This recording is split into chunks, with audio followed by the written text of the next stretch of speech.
आज एक टॉपिक पढ़ते परिसंचरण तंत्र। क्या होता है परिसंचरण तंत्र? देखो, मनुष्य में ऑक्सीजन व कार्बन डाइऑक्साइड पोषक पदार्थ, उत्सर्जी पदार्थ और अन्य स्रावी पदार्थों को शरीर से के एक भाग से दूसरे भाग तक पहुंचाने वाले तंत्र को परिसंचरण तंत्र कहते हैं। कि मनुष्य के अंदर ऑक्सीजन हो गई, कार्बन डाइऑक्साइड हो गई, पोषक पदार्थ हो गए, अन्य उत्सर्जी पदार्थ हो गए, या जो भी स्रावी पदार्थ हमारे शरीर के अंदर होते हैं, उनको शरीर के एक भाग से दूसरे भाग तक लेके जाने वाला जो तंत्र होता है ना, वही कहलाता है परिसंचरण तंत्र। जैसे मान लो अपन ऑक्सीजन श्वास के माध्यम से अपने बॉडी के अंदर लेते हैं, फेफड़ों में जाती है।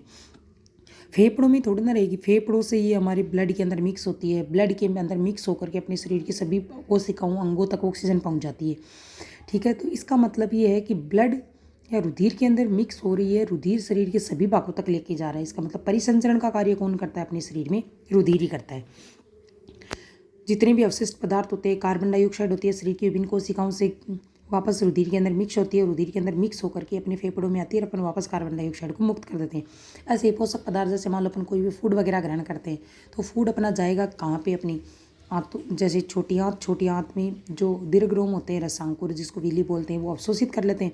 अवशोषित करने के बाद में उसको रुधिर में मिक्स कर देते हैं। वीलीज के अंदर क्या होती है? रुधिर वाहिनियाँ प्रेजेंट होती है। ठीक है, और वहाँ से अपने शरीर के सभी भागों में पहुँच जाता है।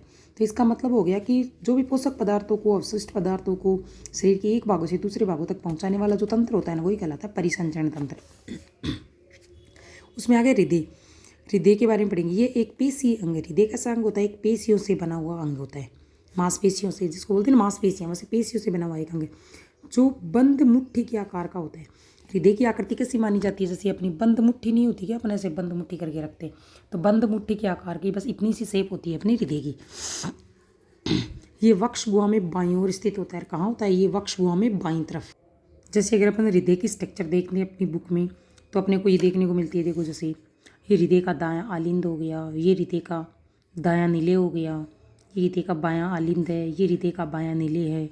रुधिर सबसे फर्स्ट में ऊपर की तरफ महाशिरा से आता है, दाएं आलिंद में आएगा, दाएं आलिंद से दाएं नीले में चला जाता है, दाएं नीले से रुधिर वापस देखो फुफ्फुसी धमनी द्वारा हमारे फेफड़ों में चला जाएगा, फेफड़ों से वापस ऑक्सीजन मिक्स होती है, शुद्ध हो गया रुधिर, ऑक्सीकृत हो गया, ऑक्सीजनित रुधिर है, वापस फुफ्फुसी शिरा द्वारा अपने हृदय के बाएं आलिंद में आएगा, बाएं आलिंद से बाएं नीले में आता है, नीले से महाधमनी के माध्यम से अपने शरीर में वापस पंप कर दिया जाता है। तो ये अपनी हृदय की स्ट्रक्चर जो अपन पढ़ते हैं, तो इस हृदय की स्ट्रक्चर कैसी मानी जाती है? अपनी बंद मुट्ठी के आकार की। और ये वक्ष गुहा में बाईं ओर स्थित होता है। कहाँ होता है? ये वक्ष गुहा की बाईं तरफ पाया जाता है। मनुष्य के हृदय में 4 कक्ष पाए जाते हैं। मानव के हृदय में कितने कक्ष होते हैं? 4। अभी भी बताया मैंने। 4 कक्ष में दायां आलिंद हो गया, दायां नीले हो गया, बायां आलिंद हो गया, बायां नीले, 4 कक्ष हो गए। 2 आलिंद 2 नीले। 2 क्या होते हैं? आलिंद होते हैं, 2 नीले। इन्हें बायां आलिंद व बायां नीले, दायां आलिंद व दायां नीले कहते हैं। जो अपने डायग्राम में देखे, 2 आलिंद होते हैं, 2 ही नीले होते हैं। ऊपर वाले दोनों आलिंद होते हैं, नीचे वाले दोनों इसमें क्या होते हैं? नीले होते हैं। दोनों आलिंद ऊपर की ओर तथा दोनों नीले नीचे की ओर स्थित होते हैं। दोनों आलिंद ऊपर ही हैं, बायां और दायां दोनों, और दोनों नीले देखो नीचे की ओर रहती है, दायां और बायां दोनों। दोनों आलिंद ऊपर और दोनों आलिंद नीचे, दोनों नीले नीचे की ओर होते हैं। दाएं आलिंद दाएं नीले में तथा बायां आलिंद बाएं नीले में खुलता है। दायां आलिंद दाएं नीले में देखो खुल रहा है ना, बायां आलिंद है ना, ये बाएं नीले में खुलता है। कि दायां आलिंद है वो दाएं नीले में ही खुलेगा और बायां आलिंद है वो बाएं नीले में खुलेगा, खुलता है। बायां आलिंद और बायां नीले के बीच द्विवलनी कपाट पाए जाते हैं, जिसको एंट्री ऑक्यूलर वॉल्स के नाम से भी जाना जाता है। बायां आलिंद और बाएं नीले के बीच, यानी बाएं भाग के बीच, तो क्या पाए जाते हैं? द्विवलनी कपाट। ये बायां आलिंद और ये बायां नीले, और यहाँ पे है ना द्विवलनी कपाट पाए जाते हैं। द्विवलनी कपाट का मतलब होता है कि बाएं आलिंद में जो रुधिर आता है ना, उसको सीधा ही नहीं कि वो बाएं नीले में आ जाएगा। जब यहाँ से कपाट खुलेंगे ना, ये वाल्व खुलेंगे ना, तब जाकर के रुधिर है वो आलिंद का रुधिर नीले में पहुँचता है। और वैसे ही जो दायां आलिंद और दायां नीले है ना, उसके अंदर यहाँ पे त्रिवलनी कपाट पाए जाते हैं। ठीक है, जो जैसे ही अशुद्ध रुधिर दाएं आलिंद में आता है, वो दाएं नीले में जैसे पहुँचेगा ना, तो ये कपाट या वाल्व खुलेंगे तभी रुधिर आएगा। बाएं आलिंद तथा बाएं नीले के बीच द्विवलनी कपाट पाए जाते हैं और दाएं आलिंद व दाएं नीले के बीच त्रिवलनी कपाट पाए जाते हैं।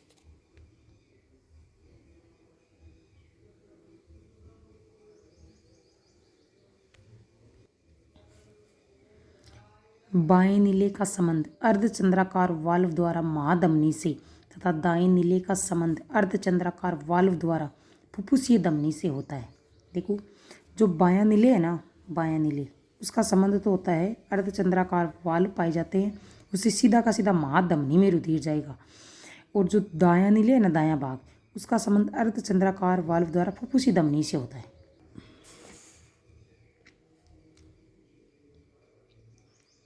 दायां नीले है ना, दायां नीले, इसका संबंध तो होता है फुफ्फुसीय धमनी से। देखो, यहाँ पे इसमें वाल्व प्रेजेंट होते हैं।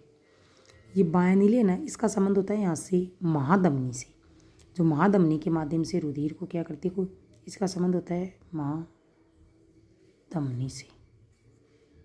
बाएं नीले का संबंध किससे होता है, यहाँ से देखो रुधिर वापस घूम करके इसके नीचे से निकल के गई है, ये वापस महाधमनी से संबंध होता है। दायां आलिंद में महाशिरा आकर मिलती है तथा बाएं आलिंद में फुफ्फुसीय शिरा आकर मिलती है। दाएं आलिंद में तो महाशिरा आकर के मिलती है और बाएं आलिंद में फुफ्फुसीय शिरा आकर मिलती है।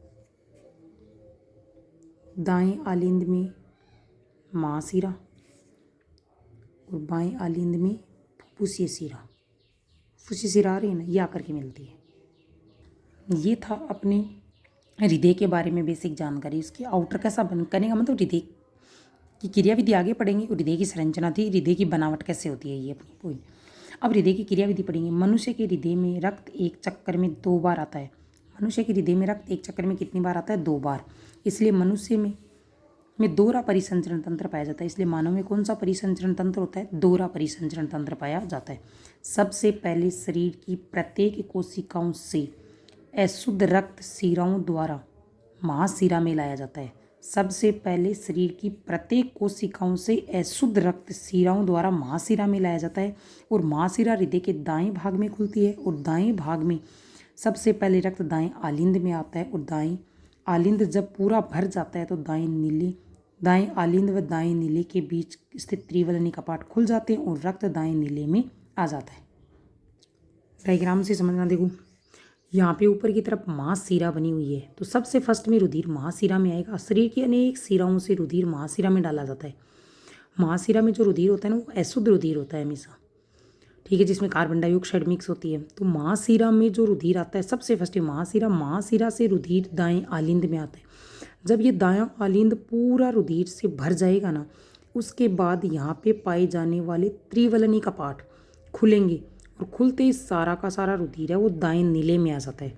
अब दाएं नीले में जब रुधिर आ गया, अशुद्ध रुधिर है, दाएं नीले से रुधिर जाएगा अपनी, ये इसका नाम क्या है, फुफ्फुसीय धमनी। फुफ्फुसीय धमनी से ये रुधिर चला जाता है अपने फेफड़ों में।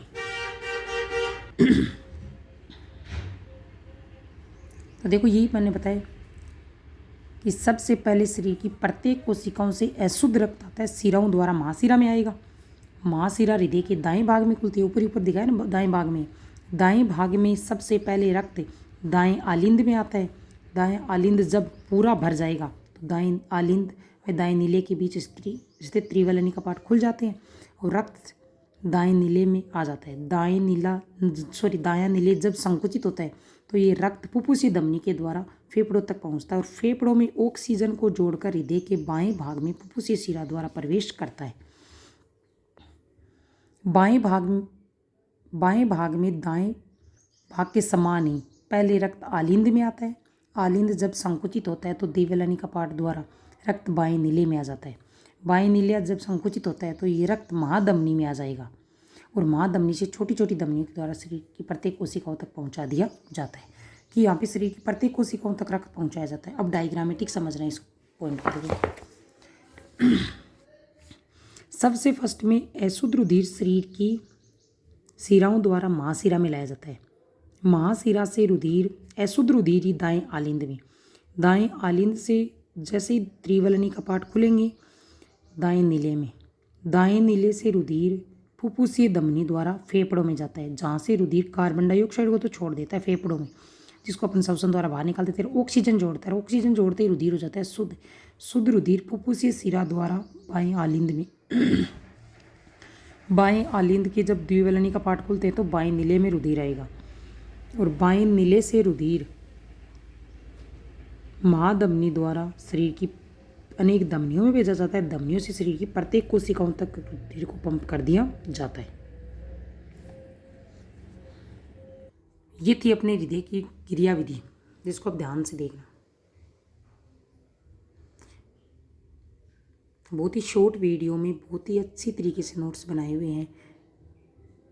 तो गाइस, अगर आपको परिसंचरण तंत्र के नोट्स अगर अच्छे लग रहे हैं तो प्लीज़ कमेंट में बताना नेक्स्ट मैं कौन से टॉपिक के वीडियो डालूँ आपको।